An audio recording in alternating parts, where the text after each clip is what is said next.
Hello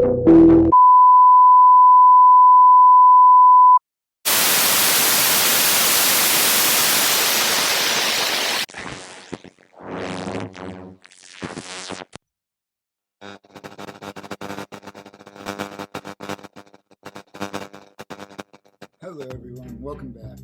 And for those of you new to the channel, this is the new Paranormal and I'm your host, Professor Joseph King. On this channel we will be looking at the weird, the mysterious, and the downright unbelievable, and how they are quickly becoming part of everyday conversations. I've been fascinated by paranormal research for as far back as I can remember. Now I'm going down this rabbit hole, and I'm going to find some truth. Now you can either come with me, or you can wait here, and I'll bring the truth back to you when I find it.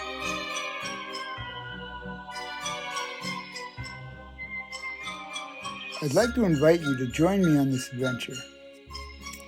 We're not going to stay on the path, and we don't have a trail map. And if you want to know how we're going to get there, we're going to get there together.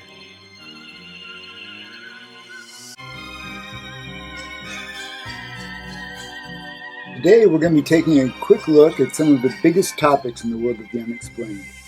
Ghosts, UFOs, ESPN, deja vu, and ghosts. What's really fascinating is how each of these topics has gone from being ignored or laughed off to being discussed openly by scientists, governments, and even pop culture giants. So let's break it down and see how the paranormal is becoming, well, the new normal.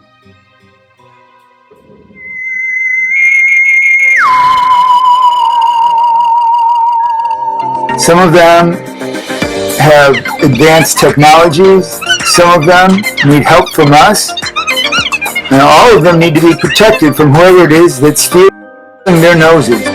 For a long time, talking about UFOs, or flying saucers as we used to say, was the fastest way to get labeled as a kook. Governments denied everything, scientists just rolled their eyes, and the general public mostly just chuckled. Fast forward to today, and we're living in a completely different reality. In 2021, the Pentagon released a landmark report confirming that military pilots have encountered what they now call UAPs, unidentified aerial phenomenon, objects that defy known physics. Congress has even held public hearings on the topic, pressing intelligence officials for answers. And it's not just governments. Pop culture is diving in too. Take the hit Netflix series Encounters, or documentaries like The Moment of Contact by James Fox. They treat the UFO subject seriously, like it's worthy of investigation, not just some campfire story. Even mainstream media outlets like the New York Times are now printing front-page stories on UAPs. The shift is stunning. What was once dismissed as science fiction is now a legitimate topic. National security, scientific research, and dinner table conversation. First of all, we shouldn't fear them. They're on a peaceful mission. They just want to be our friends. Their message is simple. The message is calm the f*** down. Nobody needs to panic. They've come a long way to be here, and all we need to do is bring a towel and have some fun. Of course, you can't talk about flying saucers and space aliens without talking about Dr. Albert Einstein. Of course, it is beyond the scope of this video to discuss all of the contributions that Albert Einstein has made to science fiction. But we do want to mention a few of the key points for you to know. He invented wormholes for space travel. He couldn't remember his own phone number. He wasn't just a theoretical physicist, he was an actual real person. He used to say God wasn't very good at playing dice. He used to be a patent clerk. He never did find the worms that were making all these wormholes. He also discovered black holes and donut holes. He was homeschooled, and finally, he was largely self-taught and preferred to study alone. That's really all you need to know about Albert Einstein.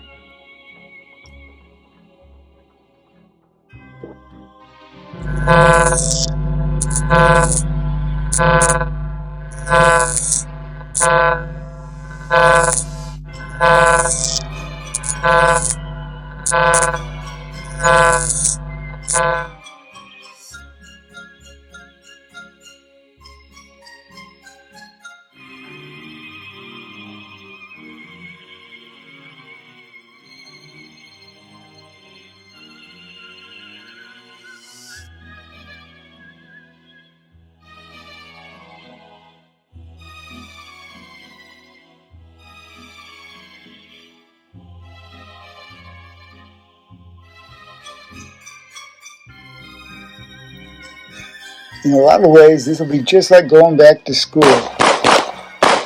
except there won't be any homework, and I'm not going to give a final exam.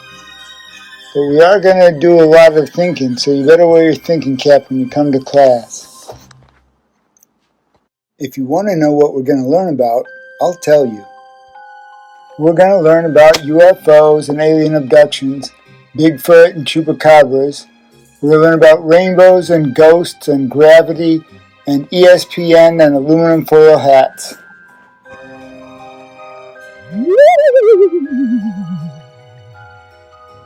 Ghosts have always had a place in human imagination, from Shakespeare's Hamlet to Victorian seances. But for most of the 20th century, admitting you believed in ghosts was considered, well, embarrassing. Scientists wrote it off as superstition, and polite society avoided the topic. Today, totally different story. Ghost hunting is practically a mainstream hobby. Shows like Ghost Adventurers, Paranormal Lockdown, and 28 Days Haunted draw millions of viewers. Many streaming platforms invest serious money into supernatural. And even more interesting, academia is inching closer too. A few universities, like the University of Virginia's Division of Perceptual Studies, are studying near-death experiences and recordings of hauntings using scientific methods. The language has changed too. We are no longer talking about ghost stories as folklore. Now it's about energy, consciousness, and residual phenomena.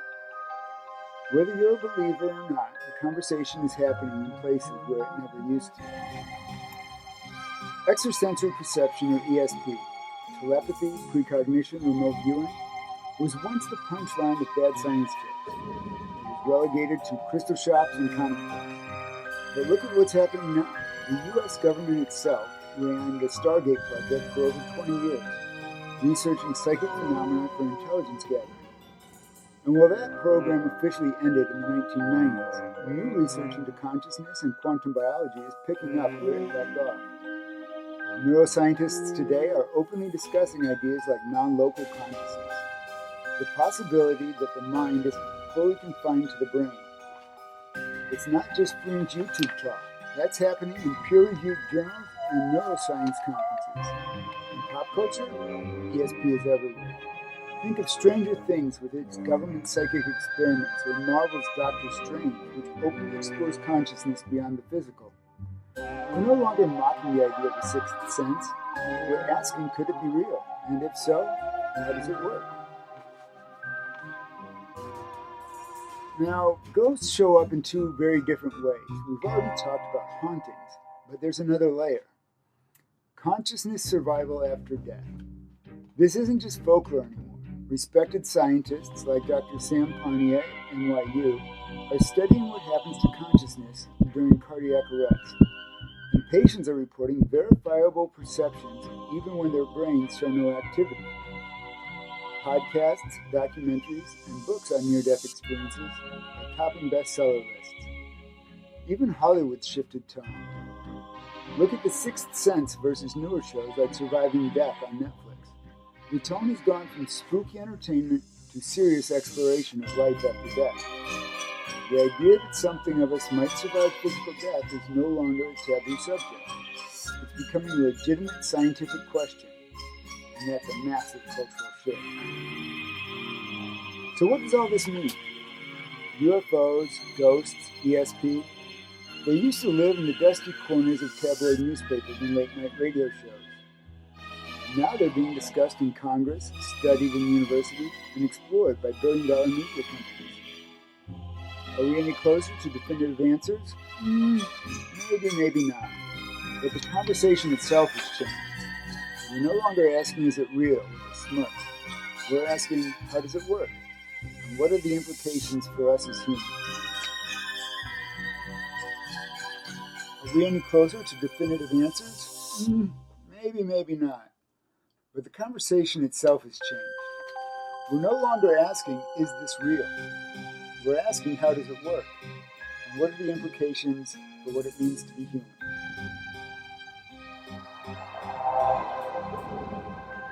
That's it for today. Thanks for watching. If you enjoyed this weird look at how the world of the paranormal is slowly but surely becoming mainstream, please do us a favor, hit that like button, subscribe to the channel, ring the bell if you'd like to be notified about future episodes, and leave a comment if there's a specific topic that you'd like us to look at in a future episode. Until then, keep your mind open, because reality might just be a whole lot stranger than you think. Keep your mind open, because reality might just turn out to be a lot stranger than you think. Oh, and if any of you have suggestions on topics you'd like us to cover in a future episode, please, by all means, leave us a comment below. We'd love to hear from you.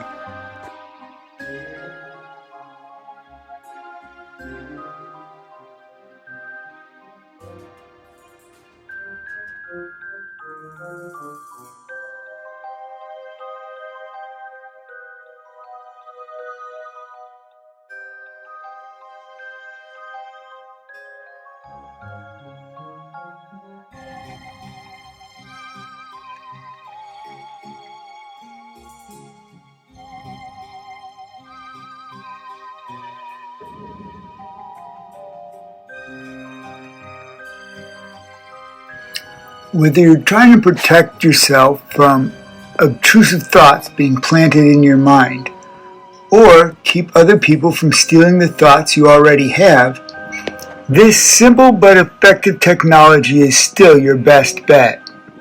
Always start with the best grade of aluminum foil that you can afford. Do not skimp in this area. And whatever you do, don't believe the lunatics who tell you that tinfoil is just as good as aluminum foil. First, you'll want to tear off a large enough piece to cover your skull. Mash it down around your cranium until it fits comfortably. We recommend fastening it with a chin strap made out of duct tape, but this is not, strictly speaking, necessary to protect your thoughts. If you're going to be out in public and you need to be discreet, you can always conceal your aluminum foil deflector beanie inside your favorite hat.